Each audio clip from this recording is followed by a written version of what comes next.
Hello and welcome back to the Yoked podcast. I am Katherine, the co founder of Yoked, where we are helping couples to build covenant marriages through love and laughter. And today I have a special guest, Chara Grigsby from the Modern Women of Virtue movement. And she is also, I'm also her co host on the For Church Girls Only podcast. And Cara is joining me here for the first in a limited edition series on the podcast called Before and Happily Ever After. And today we are going to talk about um, missions trips, missionary work, and volunteerism as a way to prepare for marriage, which I know is like, what? Like, how random is that? But I promise we have a point. So, Cara, if you wouldn't mind, please introduce yourself to the audience and tell them a little more about what you are doing in your community. Yes. As Catherine so graciously introduced me, I am the founder of Modern Women of Virtue, which is an online community for women of faith. And we empower women to tap into the power of their voice, value, and virtue. I am also a minister's wife, and I happen to be a PK 2 times. So my dad was a bishop. And he passed away in 2017, but my mom is now the pastor of our church. So I've been a PK pretty much all of my life except for 2 years. So I know a little bit about missions. I know a little bit about serving. And I currently serve at my local church as well as I wear so many hats, it would take too long to name them all. But But they are the most beautiful hats ever, and I'm so glad that you get to wear them. So, the reason this episode is coming about, it's the time of year where, folks have gotten engaged for, over Christmas, or they're getting ready to get engaged around Valentine's Day, and everyone's so caught up in the excitement of marriage. But I think a lot of times in preparing for the wedding day, we forget to prepare for the actual marriage. So this series is, introducing kind of like a premarital bucket list of, things that women and men should be doing before they get married to actually prepare for marriage. So several years ago, I had the pleasure of traveling to Haiti.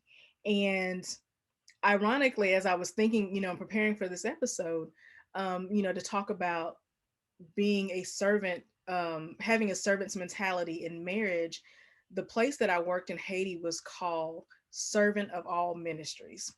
And I was like, wait, that's not irony. So we traveled, this was right after, I want to say this was 2010, where that really big earthquake hit Haiti, and in January. And we traveled down that summer with the church that I belonged to at the time to go do missionary work. And I was the only um I was the only Black person on the trip. It was, all white missionaries. So we traveled to Haiti, and my experience, even though I was with the group, my experience was a little different from theirs because of my dark skin. And I'm like looking at myself on camera and I'm like, I'm not that dark. Um, but because of my dark skin, the kids at it was an orphanage that we worked at. So the kids at the orphanage thought I was Haitian. And um, I had dark skin. I'm with all these white people, and they were talking to me, and I remember um like they would get, some of the kids got really angry with me because I wouldn't speak to them in a language that they could understand. And I spoke, just a little bit of French so I can understand like basic concepts. And I asked one of the kids because, he was like, "Where are you from?" And I'm like, "I'm from Tennessee." And he was like, "No, where are you really from? You have family here." And I'm like, "No, I've never been to Haiti. I don't have any family in Haiti." And I asked him, I said, "Have you never seen a Black missionary before?" And he was like, "Yeah, we have, but you're really Black." And I was like, "Thanks, kid."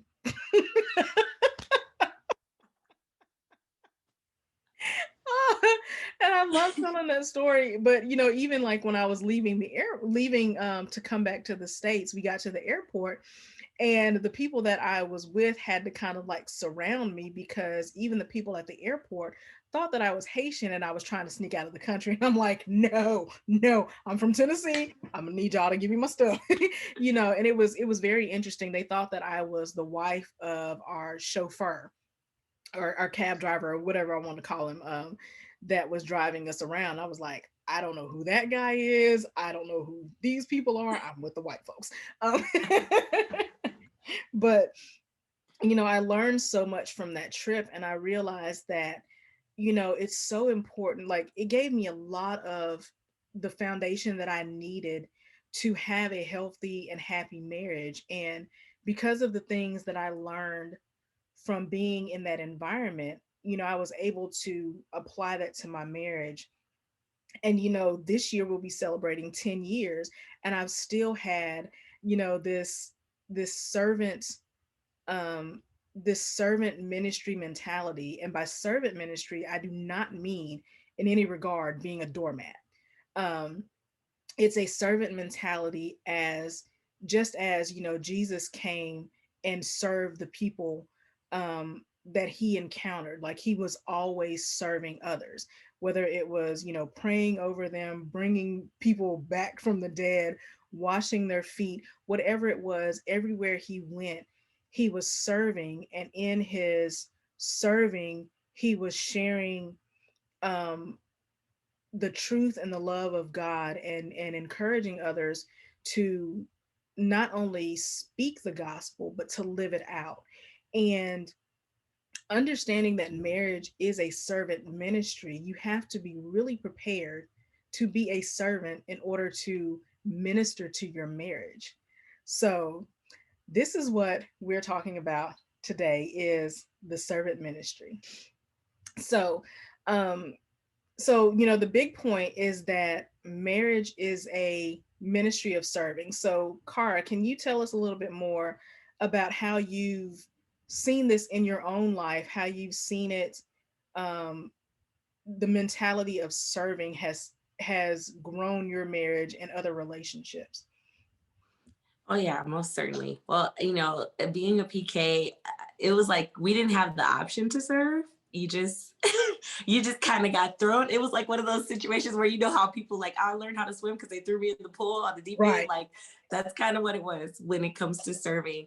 I feel like I remember, serving as an usher on the usher board as a small child. Like I would think I was like 4 or 5 years old. Um, learning how to like clean up the church, learning how, to serve others, like even when it comes to like bringing people groceries, bringing people food, things like that. My mom always made sure that, and I'm saying my mom because she stayed at home with us, but my mom always made sure that we understood that we were serving when we were doing it and why we did it. And, one of the things that she would always say to us is that if God gives you a gift or gives you something, you give it back to him or you put it to use for him. And so I think it kind of just ingrained in me this attitude that like even what I do have to give doesn't just belong to me.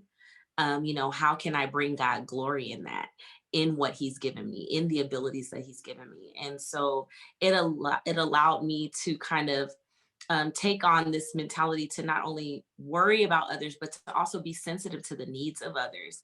And I think that translates very well when it comes to marriage, looking at how you can meet a need for your spouse or being sensitive to what they say they need. Because I think a lot of times in marriage, and this is for those that have not yet gotten into it, but sometimes we can see a perceived need and not be listening to what your spouse is actually asking for. So it teaches you a little bit of both in understanding that, yes, you might see someone that's on the streets, but what if they're not asking you for money? What if they're asking you for food? If they're asking you for food, then give them what they're asking for.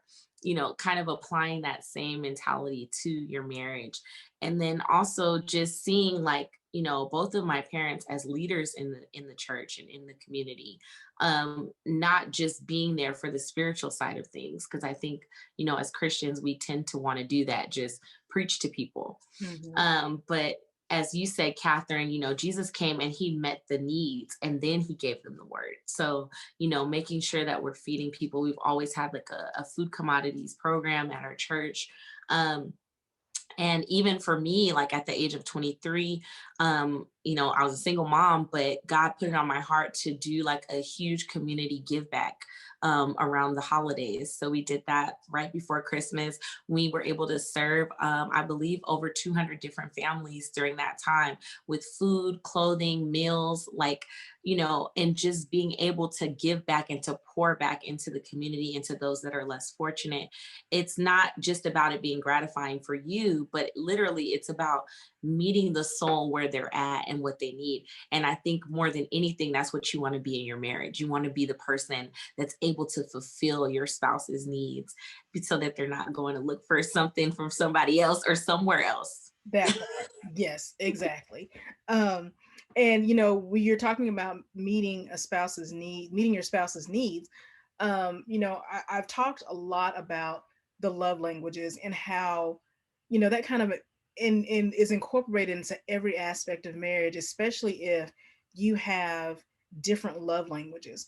And I think specifically for women, I don't know about men. I asked my husband, he's, still the same. But, specifically for women, as we get older and our roles change and our needs change, our love languages change. And being able to communicate that and that communication being received by our spouse is super important. Um, when I was younger, my love language was physical touch. And it's just like, I always want to be up under you. I always want to, be holding hands. And, I still do those things with my husband, but my main love language now is acts of service because as I've gotten older and my roles have changed and the things that I, do are evolving, I find myself with less time and needing help. And, my love language is my husband stepping in and saying, I see that you're busy. I'm going to load the dishwasher. And, he's just being real. We're married. He's going to get some quicker if he loads the dishes than if he spends money on me. I'm just saying, you clean up the kitchen, which means I have time to do other things. Baby, it's on. Like, that's hot to me. Clean up. There was a book, it was a book called it was called Porn for Women. And the book was like a man with like no shirt on, vacuuming the floor, cleaning the kitchen, making the bed. And I'm like, oh, I'm telling y'all, that is like the sexiest thing on the planet to me right now. Clean something for me. I'm like, you go get it, baby. You go get it. um, but seriously, talking about communication, and that was something else I learned going to a foreign country to do the missionary work, was that I had to learn how to best communicate with the people that I was serving. Going to Haiti and serving the kids, it was an acts of service thing because we were doing physical labor, to rebuild a protective wall around them. So, that was the love language that they needed at the time, but also, like the physical touch, because, these were orphans who don't get a lot of that because they're not with their family, so spending time with the kids and all of that stuff. But also, I had to learn a few phrases to be able to communicate with them so that what I was doing was not completely disconnected.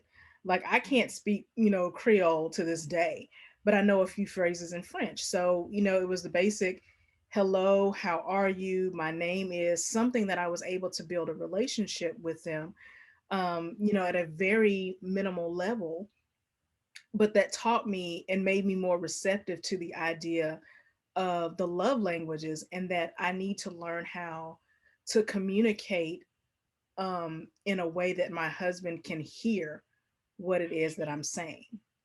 Um, so yeah, that was, I love that you were talking about, being able to communicate and serve and speak to each other.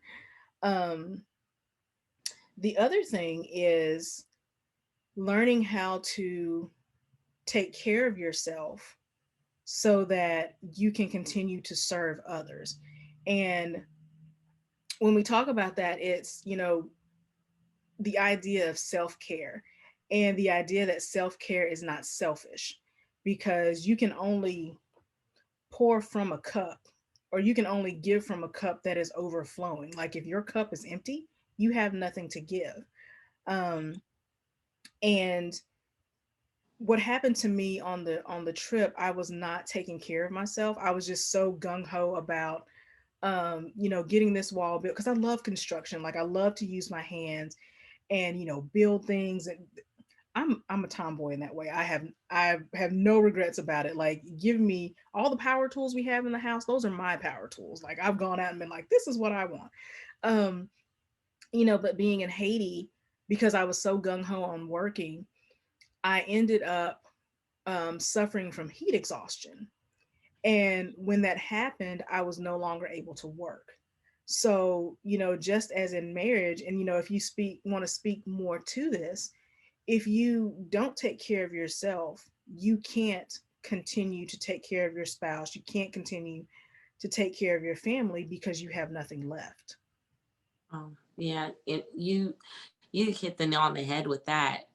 Especially the part where you're talking about, serving from a place of overflow and not emptiness. And I even like to think about it as, if you are serving when you're emotionally or mentally depleted, it's very hard for you to give good quality service, right? When you're operating from a place of depletion, it's very hard to give your best to someone else. And I think, in marriage, and I mean, there are exceptions to the rule, but I think Yeah. we're all striving to give good quality service to our spouse, because they're the one that God has entrusted us with. He's entrusted us with their heart, with their well-being, with the most vulnerable parts of them. And so it's important for us to realize, especially as wives, because I think we're the ones that have a tendency to try to pour from empty vessels. Hmm. We have a tendency to try to be everything for everyone, and show up for in every way that we possibly can at all times. Yeah. And then we put ourselves last and put ourselves on the back burner. But realizing that self-care is a way that you are taking care of your spouse, because if my cup is full with joy, with love, with peace, with happiness, think of how now those are the things that I'm going to pour into my spouse, right? Hmm. Those are the things that I'm going to be able to give them, because I'm not hurting or longing for that. And it also helps you in not having unrealistic expectations of your spouse, right? Yes. Because when you're operating on a level of depletion, you're looking for your spouse to feel things that you should really be taking care of on your own. So then when you guys get together, you're trying to pull from his cup, and he's like, well, wait, I only had this much in the overflow, and now you digging into my cup. So you have to make sure that you're taking care of yourself, so that when you guys come together, you're both just overflowing and y'all both just living in the overflow. That's just a beautiful place. You Yeah. vibe well, it's fun, you have a good time, and then both of your needs are being met. And those needs that should be met by a spouse, right? The ability to connect and to be vulnerable and to be transparent and to lift up one another and to see each other for who you really are. And I just want to say this on the tail end: the depletion kind of takes you out of character, because you get real grumpy. Okay, you're not very pleasant to be around. And so understanding that self-care is good for both of you, both you and your spouse, is very important. And as Katherine said, self-love and self-care is not selfish. It's you loving your spouse enough to say, I need to take care of me first so I can take care of you. Yes, absolutely. All of that. Um, and I think the last point that I want to bring out, as the experience that I had from going on that missions trip, because there was so much need, and so much, there was already a lot of poverty in Haiti, and the earthquake just, magnified that so much, um, that, I learned to cultivate the attitude of gratitude. And, we've talked about it on our podcast together. And I'm sure I mentioned it, Jermaine and I have mentioned it on this one. But seeing those kids be so thankful for what they did have, coming from a place of not having a lot, one of my favorite memories, there was this little girl. She didn't have any clothes. She was, all she had was a diaper. And she was sitting at the table with her little legs crossed, just coloring on a coloring page. And she was so happy just to have that, coloring page and some crayons. And I just sat there and watched her, and I was like, she is the most beautiful baby. And she was just, smiling and happy. And other kids that had like, we brought colored chalk, and while people were working, we were kind of rotating in and out to quote unquote babysit the kids and keep them entertained. And they were drawing all these beautiful pictures. We got down on the ground and drew with them. And just the attitude, they were so happy and so thankful for the little things that they did have. And it's one of those moments, it's like, wow, you can learn so much from kids. And seeing them, that they can put away all of the frustration and anger and disappointments, and be thankful for the things that they do have. And realizing that in marriage, it's so important to have that attitude of gratitude, to be thankful for the things that you do have, to find the blessings in what you do have in your marriage. um Personally, like I struggle with my weight. And you know and it's not because, I mean, I do have medical issues, but mostly because I'm lazy and I like to eat food. So I'm not losing a lot of weight. But when I'm down about my own body image, my husband reminds me how much he loves me, how much he adores me, how attracted he is to me, no matter what I look like. With all of my love handles and my surgery scars and my thinning hair, whatever it is, realizing that I have something to be thankful for, because I could be in a marriage with a husband who was like, you gained too much weight in the 10 years that we've been together. I'm going to go over here because this woman is, thinner and smarter, and she has a thicker head of hair. I have to be thankful for, even in my imperfections and even in the things that I don't like, be grateful for the way that my husband sees me and loves me. Um, and it's kind of like the looking for the silver lining in everything. And that was something that I learned on a missions trip, was that when I think things are bad, it could always be worse. you That know part. Yeah. Yeah. And just to kind of piggyback a little bit off of what you were saying, sis, is just realizing that, you're gonna have those ups and downs in your marriage. I think people should tell you that a little bit more before you get into it, because I think everybody just gets caught up in the whimsical part of it. yeah, But you're gonna have ups and downs. But I think it's important to always bring in that gratitude factor into your marriage, that even when you're upset with your spouse, still telling them thank you, or still pointing out the things that they do for you despite them getting on your nerves or you getting on theirs, is a good way to continue to build the foundation of your marriage, and strengthen it, to where it's like, even though I can't stand you right now, like, I still appreciate you. I still think that you're wonderful. And just as you were saying, and I think that you were tying that into the aspect of, like, we have this picture of what marriage should be. We have this, ideal of what it should be. But when it's not that, still finding the beauty in that, still being grateful, for what you do have, and the fact that you have this person who has committed to spending their life with you. And I think that is a gift, and it's something to be celebrated every day. yeah, yeah, absolutely. So yeah, it's tying it all in, because these are lessons that we've learned personally, or lessons that we've learned from watching other people in ministry work, and going into servanthood, and working on missions trips, doing volunteer work. And you don't have to go out of the country to have these experiences. There's always going to be a need.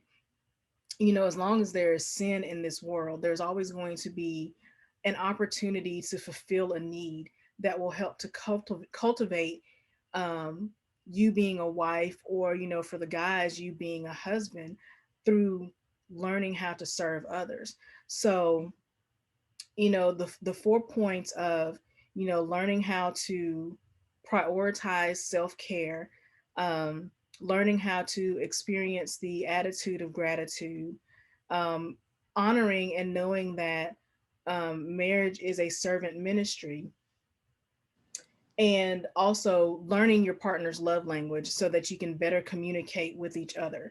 Those are four super important things that you need to learn and cultivate as you prepare to go into marriage. And look for those opportunities to do that. Cross this item off of your marriage preparation bucket list. Go find a local organization where you can volunteer and serve. If you do have the opportunity to go out on a missions trip, take that opportunity. Do it safely, because we are still in the middle of a pandemic. But look for opportunities to serve others, hands on and tangibly, so that you can actually have these experiences and cultivate um, the servant mentality as you go into marriage. So Cara, thank you so much for joining us on this episode. I appreciate always your insight and wisdom on these matters. If you want to share with the audience where they can find you on social media, that would be awesome. Yay! I would love to share. So you can follow my Modern Woman of Virtue. That community is on Facebook, and it's just facebook.com/groups/movement, MWOVMENT. And then you can also follow my personal page at Cara Janae Shine, and Janae is spelled Jane. And then, of course, you can follow for Church Girls Only on Instagram and Facebook for Church Girls Only. And I am just so elated. And thank you so much, Katherine, for having me. Thanks. All right, bye, y'all. We'll see you soon. Love.